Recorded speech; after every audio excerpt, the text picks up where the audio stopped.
Hello friends, Hindi study point channel पे आप सभी का स्वागत है। दोस्तों आज हम आप सबके लिए रीजनिंग्स का प्रैक्टिस सेट लेके आए हैं जो सॉल्व करवाएंगे। दोस्तों ये सभी क्वेश्चन सभी प्रतियोगी परीक्षा हेतु मोस्ट इम्पॉर्टेंट क्वेश्चन है। दोस्तों वीडियो को पूरा देखा करें, लाइक शेयर सब्सक्राइब कमेंट ज़रूर करें दोस्तों। तो आइए देखते हैं आज का मेरा पहला क्वेश्चन है। तो दोस्तों इस क्वेश्चन में पहले निर्देश दिया गया है। निर्देश है नीचे दी गई जानकारी को ध्यानपूर्वक अध्ययन करके इन पर आधारित प्रश्नों का उत्तर दीजिए। तो दोस्तों ये था निर्देश। अब हम देखते हैं कि जो जानकारी है क्या है। तो इसमें है 6 व्यक्ति A B C D E और एफ एक वृत्ताकार घेरा बनाकर बैठे हैं। प्रत्येक का मुख केंद्र की ओर है।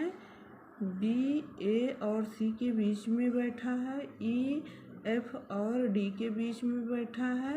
एफ ए के ठीक सामने तथा ई के बाईं ओर बैठा है। तो दोस्तों इसको हम पहले वृत्त घेरा बनाएंगे, तब फिर उसी के माध्यम से इसको हम समझेंगे, इसके सारे क्वेश्चनों को सॉल्व करेंगे दोस्तों। तो आइए हम इसका घेरा बना के समझ लेते हैं दोस्तों, तब फिर हम इनके क्वेश्चनों को सॉल्व करेंगे। तो दोस्तों हम कॉपी पेस्ट को घेरा बना के समझते हैं।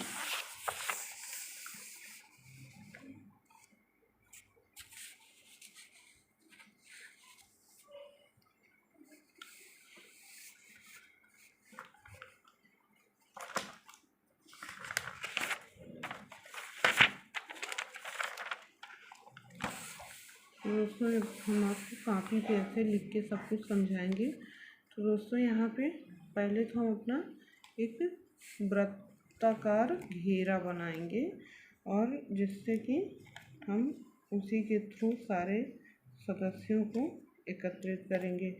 तो दोस्तों एक वृत्ताकार घेरा हो गया, ये वृत्ताकार घेरा हो गया।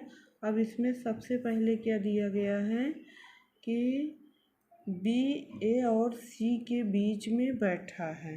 तो दोस्तों बी कहाँ पे बैठा है? ए और सी के बीच में बैठा है। अगर दोस्तों हम ए को अपने यहाँ बैठा देते हैं, ये ए हो गया, और सी को फिर हम यहाँ बैठा देते हैं, सी को, और इनका सबका मुख किधर है? केंद्र की ओर है दोस्तों। और बी को फिर हम यहाँ बैठा देंगे, तो ये इन दोनों के बीच में हो जाएंगे और बढ़िया क्रम भी चलेगा। अब उसके बाद दोस्तों क्या है कि ई एफ और डी के बीच में बैठा है। तो दोस्तों ई जो है वो किसके बीच में बैठा है? एफ और डी के बीच में बैठा है। तो दोस्तों हम डी को यहाँ बैठा देते हैं, डी को यहाँ कर देते हैं, ये हमारा डी हो गया, यहाँ बैठे हैं, और ये एफ हैं, एफ को यहाँ बैठा देते हैं। एफ को दोस्तों हम यहाँ बैठा दिए, और अब हम ई को यहाँ बैठा देते हैं ताकि ई डी और एफ के बीच में बैठा। तो दोस्तों इस प्रकार से हमारे 6 सदस्य इस घेरे में बैठ गए हैं, और यह घेरे का केंद्र बिंदु है, और इसी केंद्र बिंदु की तरफ मुख करके बैठे हैं दोस्तों।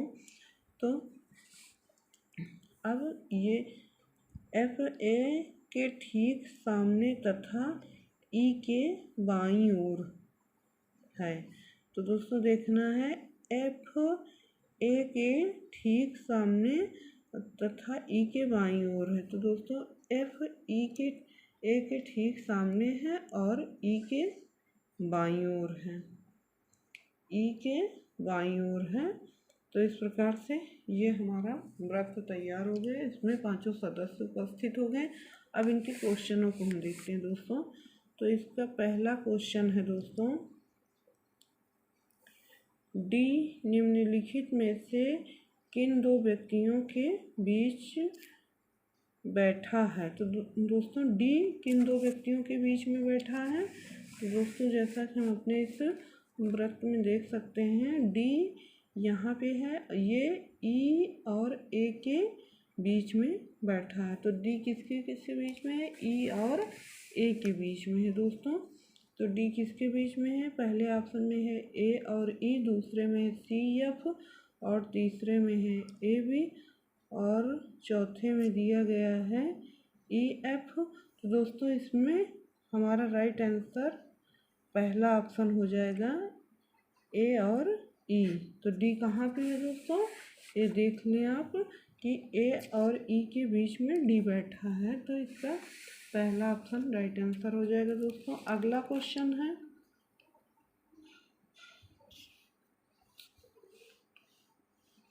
अगला क्वेश्चन है दोस्तों, डी के ठीक बाईं ओर कौन बैठा है। तो दोस्तों डी के ठीक बाईं ओर कौन बैठा है, तो हम आपको इसी में दिखाते हैं कि डी के ठीक बाईं ओर कौन बैठा है।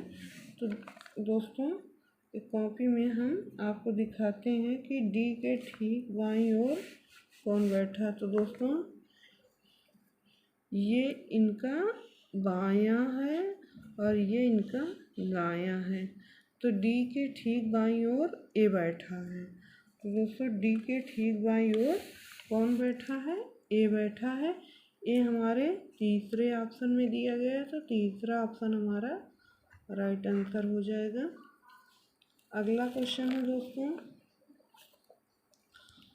अनीता की ओर इशारा करते हुए प्रमोद ने कहा, उसके पिता एकमात्र पुत्र मेरा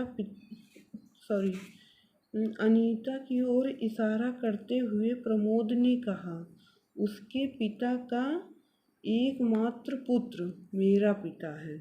दोस्तों अनीता की ओर इशारा करते हुए जो अनीता का पिता है वो प्रमोद के पिता का पिता है। तो अनीता और प्रमोद के पिता भाई बहन हुए और इन दोनों के पिता हुए अनीता के पिता, और प्रमोद अनीता का कौन हुआ, भतीजा हुआ। जब भाई का लड़का है तो क्या हुआ, भतीजा हुआ। तो बताइए कि प्रमोद का अनीता से क्या संबंध है। तो दोस्तों प्रमोद का अनीता से क्या संबंध है, अगर उसके भाई का लड़का है तो भतीजे का संबंध होगा दोस्तों। भतीजा हमारे दूसरे ऑप्शन में दिया गया है, दूसरा ऑप्शन हमारा राइट आंसर हो जाएगा दोस्तों। अगला क्वेश्चन है दोस्तों, रणवीर का भार प्रवीण से अधिक है। तो दोस्तों रणवीर का भार प्रवीण से अधिक है लेकिन जितेंद्र से कम है। जितेंद्र से किसका भार कम है, रणवीर का। तो पहले नंबर पे कौन हो गया दोस्तों, तो जैसे पहले नंबर पे जितेंद्र हो गए और दूसरे पे ये रणवीर हो गए, और फिर देखना है यहाँ जे लिख देते हैं, यहाँ हम आर लिख देते हैं, रणवीर है ये जितेंद्र। फिर प्रवीण का भार राकेश से ये अधिक है। तो दोस्तों प्रवीण का भार राकेश से अधिक है, विनोद का भार रणवीर से अधिक है। तो दोस्तों प्रवीण का भार राकेश से अधिक है।